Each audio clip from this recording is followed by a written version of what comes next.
It gets you to work. It guides your food deliveries. It's in your phone, your car, your watch, maybe even your dog's collar, but the GPS you trust every day wasn't built to help you. In 1957, when the Soviet Union launched Sputnik, American scientists noticed something strange. They could track the satellite's movements just by listening to its radio signals. That idea sparked a project called Navstar, the original U.S. military satellite system that would become GPS. It wasn't until the year 2000, after intense pressure and one presidential order, that full GPS accuracy was released to the public. It was built for war, and it's not as accurate, private, or safe as you might think. But it came with a price. The GPS doesn't work the way you think. Most people think GPS sends your location, but it doesn't. GPS was built for surveillance, and it still serves that purpose. Even now, the U.S. military controls the entire GPS system. At any moment, they could reduce accuracy or shut it down globally. Airplanes, cargo ships, emergency vehicles are all at risk. The modern world has no backup plan. This is Ordinary Origins, and today we're revealing the shocking truth about the GPS navigation system. So, China created BeiDou, Russia has GLONASS, the European Union launched Galileo, and India has Navik. GPS was never made for you, it began in the Cold War. We trust GPS to guide us, but it's quietly changing us. Studies show GPS use can weaken your internal sense of direction. The more you rely on it, the worse your brain becomes at mapping the world around you.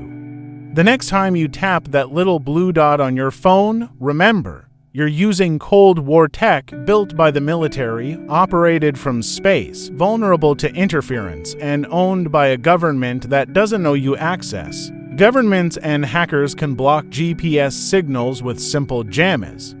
In 2011, Iran claimed it tricked a U.S. military drone into landing by spoofing GPS. In 2022, ships near Russia and China reported false positions, a part of an invisible GPS war. By the 1970s, the U.S. Department of Defense was launching satellites to track submarines, guide missiles, and monitor global movements in secret. Can have the most extraordinary origins. Your phone uses the leftovers of a weapon and you weren't even supposed to have it. For years, GPS was classified. The military allowed limited civilian access in the 1980s, but intentionally scrambled the signals so normal people couldn't get accurate readings. One decision and suddenly, the world could find anything, anywhere, anytime. Each satellite has an atomic clock accurate to a billionth of a second. If even one is off, your location is wrong. That's why GPS sometimes glitches and why it's vulnerable to spoofing. Your device listens to at least for satellites and calculates where you are, using trilateration, a method based on time, not location. Also, GPS can be hacked, your GPS can be jammed, faked, or even used against you, and your location data.